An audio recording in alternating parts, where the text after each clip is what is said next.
Hello students, welcome back to my YouTube channel. In this video, we will start with chapter 1, Real Numbers, Class 10 Maths. We have already done 2 exercises of this chapter. One was on the basis of HCF and LCM and one was based on the Euclid division lemma. Clear? Now today what we need to do, we need to about the rational numbers and irrational numbers. We have to study about that. कि irrational क्या होता है, irrational वो हमने पढ़ चुके हैं पहले से. इसमें we will explore something different, something new about the irrational numbers. अब जैसे what was rational number, हमने पढ़ा था कि rational number होता क्या है. Rational numbers are those numbers which can be written in the form of p by q where q is not equals to 0. ये हमने पढ़ा था, this is the rational numbers. और दूसरी बात अगर irrational पे आए तो what do you mean by irrational? Irrational are those numbers which cannot be written in form of what we have studied in the form of p by q, जिनको हम p by q की form में नहीं लिख सकते. those are called irrational numbers. clear? for example हमने क्या पढ़ा था, suppose I have 1.010101 and so on. can you write this in the form of fraction? no, because it is going up to infinity. we don't know कि नीचे क्या आएगा, क्या denominator आएगा, we don't know about that. so this type of numbers called irrational numbers. clear? this we have studied earlier. एक चीज और हमने पढ़ी थी कि भाई जो रूट वाले नंबर्स होते हैं, रूट में कौन से, प्राइम नंबर्स की अगर हम बात करें, prime numbers, they are called irrational numbers. The topic is today irrational numbers. Rather revisiting of them, उनको दोबारा से पढ़ना. हमने पढ़ा था फॉर एग्जांपल क्या होते हैं इरैशनल नंबर्स, हमने पढ़ा था रूट वाले, जैसे रूट 2 इरैशनल हुआ, रूट में प्राइम नंबर हुआ.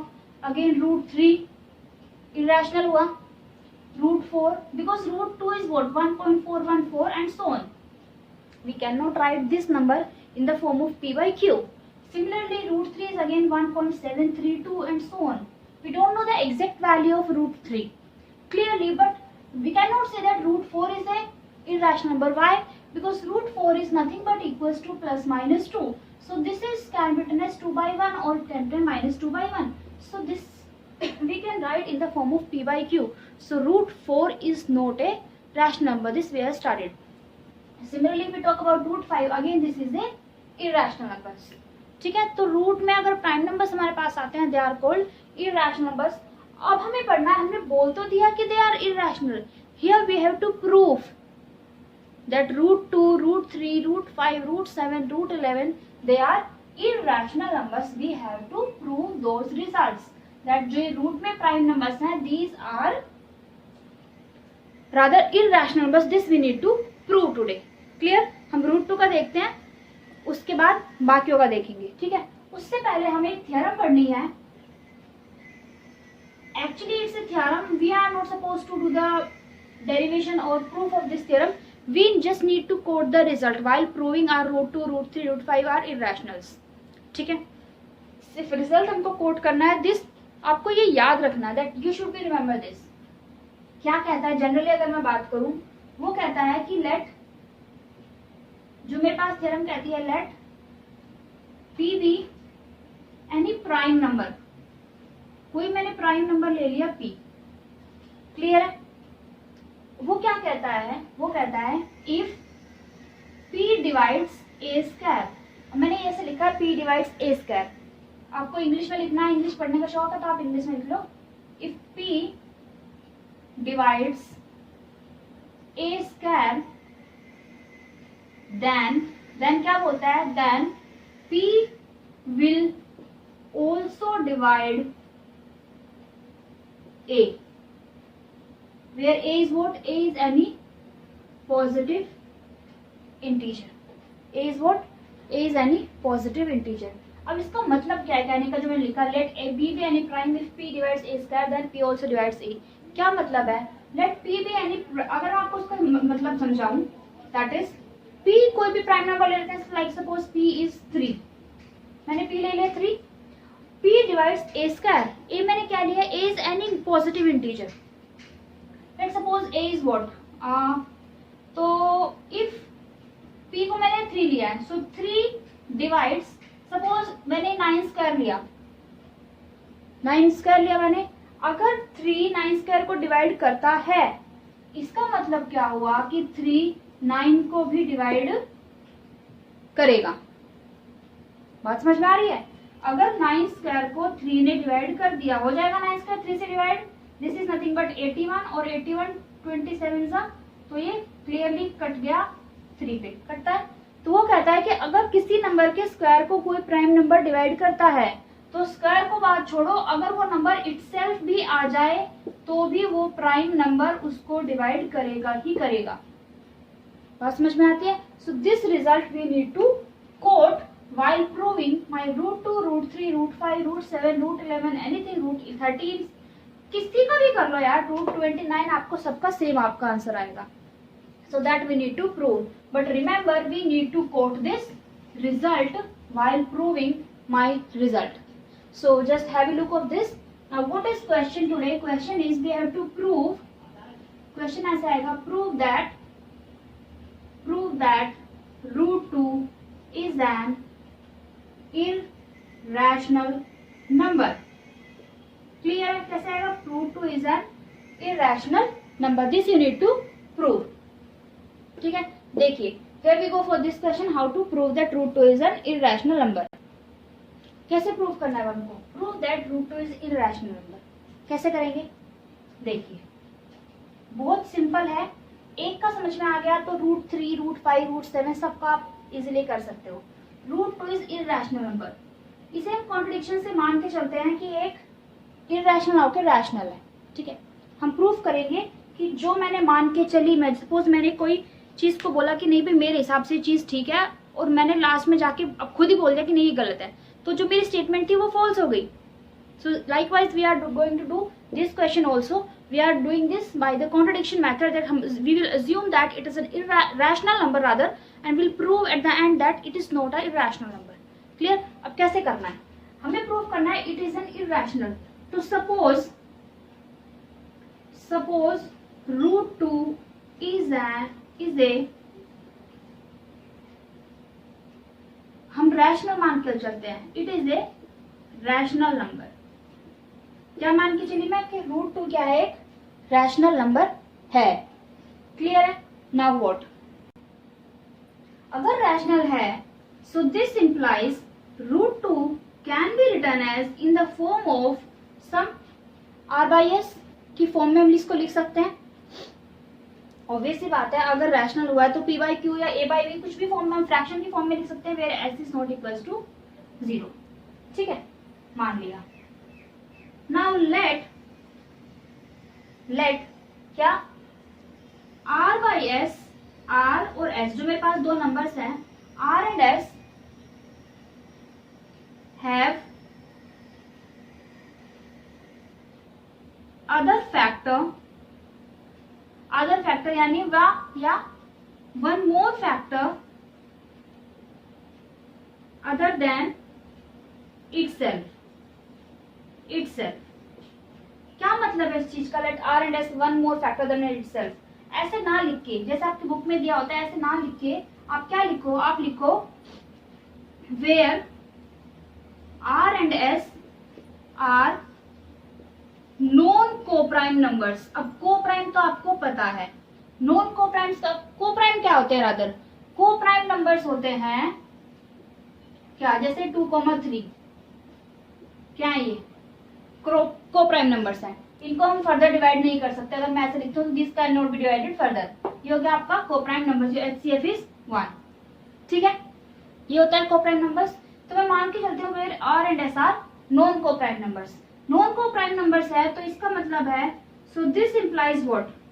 √2 can be written as in the form of a/b, where अगर नॉन कोप्राइम नंबर्स है तो क्या लिखोगे आगे? इसका एक और फैक्टर होना चाहिए, अदर देन फैक्टर होना चाहिए। नॉन कोप्राइम नंबर्स है तो आप दोबारा से वो स्टेटमेंट लिख सकते हो चाहो तो। This implies what?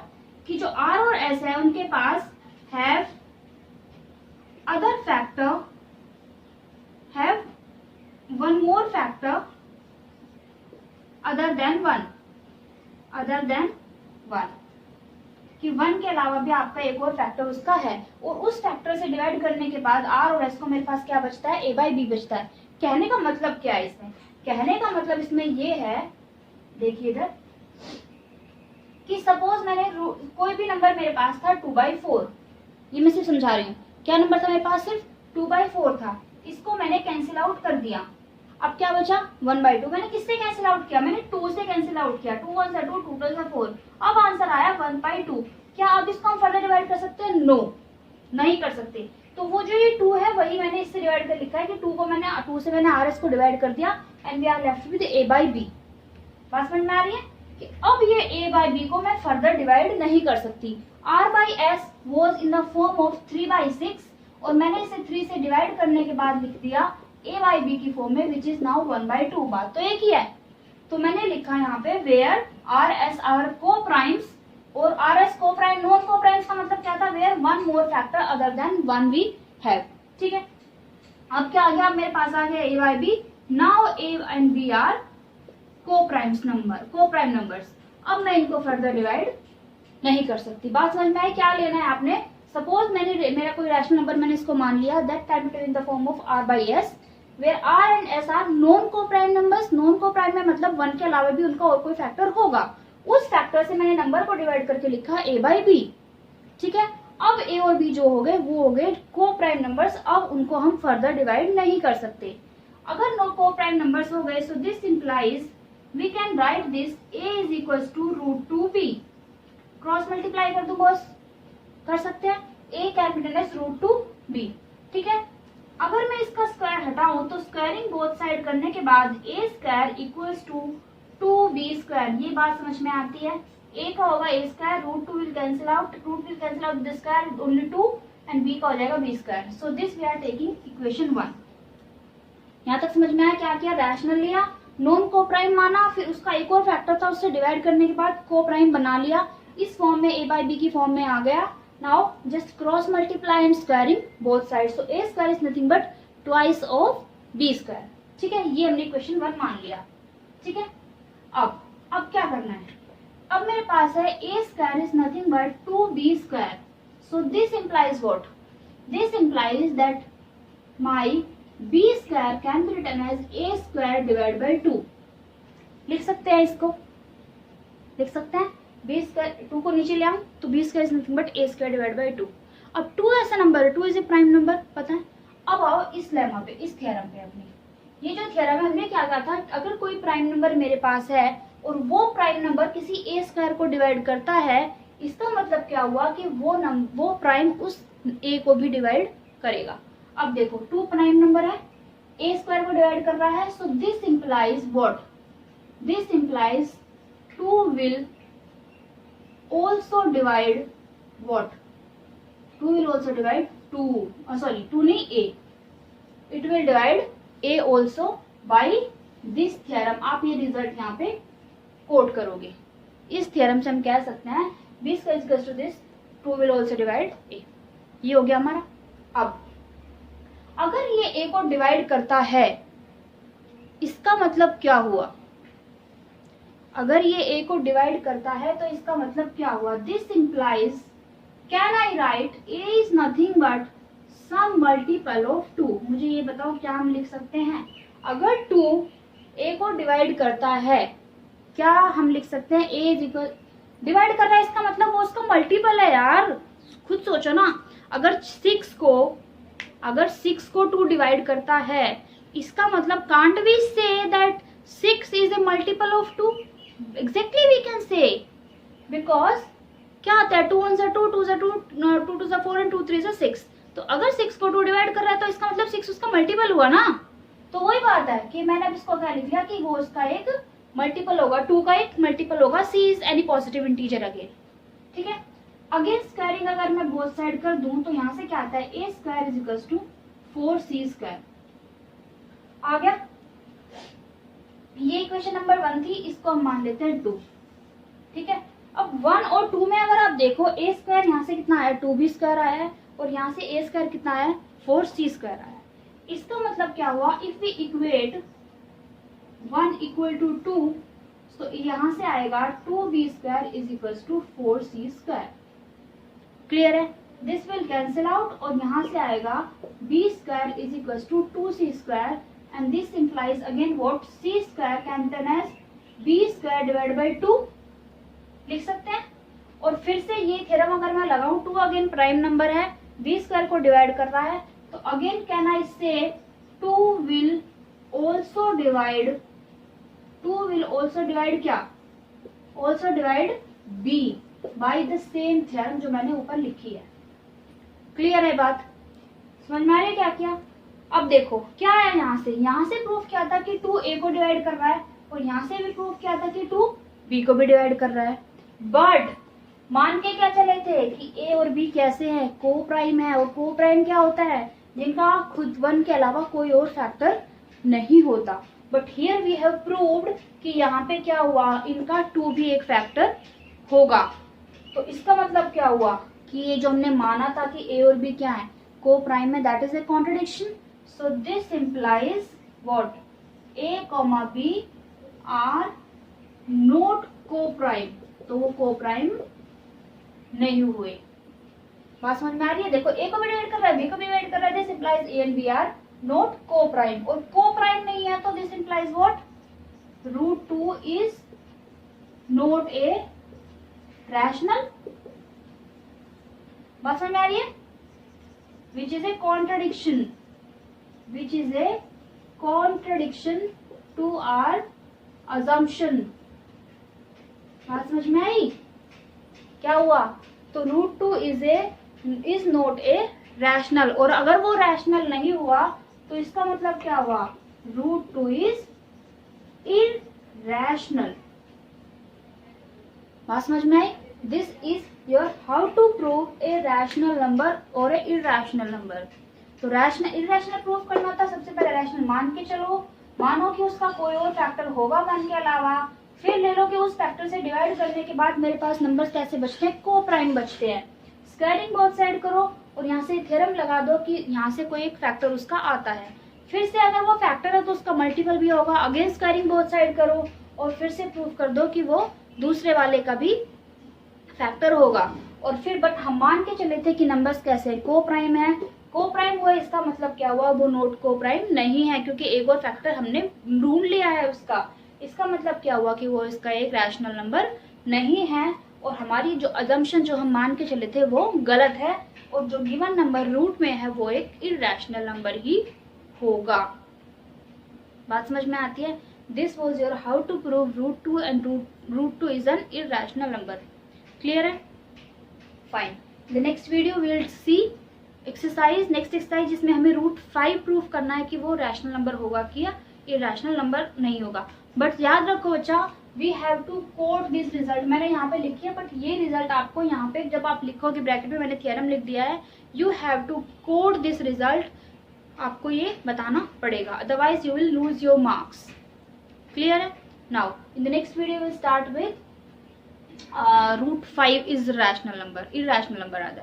ठीक है, till then you see this and go through and just revise again. √3 का करने की कोशिश कीजिए, आपसे हो जाएगा, बिल्कुल हो जाएगा, because you can do every. सबसे पहले मान के चलो यू कैन डू, कर सकते हो आप, और इसको मान के चलिए कर सकते हो। और नेक्स्ट वीडियो हम देखेंगे √5 is an irrational number. Till then keep practicing. Thank you so much.